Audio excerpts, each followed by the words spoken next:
Ligament সবচেয়ে বেশি injury হয় ইংগুলার লিগামেন্ট। কোথায় থাকে?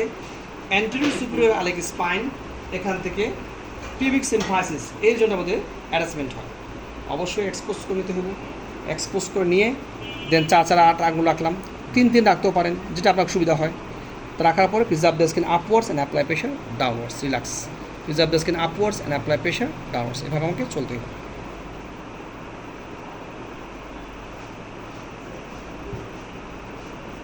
Okay.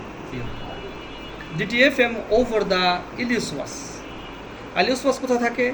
Anterior superior স্পাইন, যে ইংগুলার লিগামেন্ট আছে এর নিচে দিয়ে থাকে। কীভাবে ধরলাম আমি?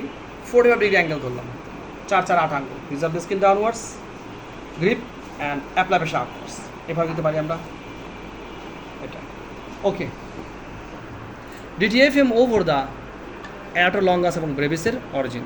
পেশেন্টকে আমরা এই পোর্শন রাখার পরে এই যে এটা হচ্ছে অ্যারাটা লঙ্গাস এবং ব্রেভিসের টেন্ডনটা, যদি 4 আঙ্গুল রাখলাম, অবশ্যই কাপড় নিচে উপরে করলে হবে না, ডাইরেক্ট স্কিনে করতে হবে। কিন্তু আমরা যদি 4 আঙ্গুল এক্সপোজ করে করতে হবে, অথবা ভিতরে হাত ঢুকা করতে হবে, ঠিক আছে?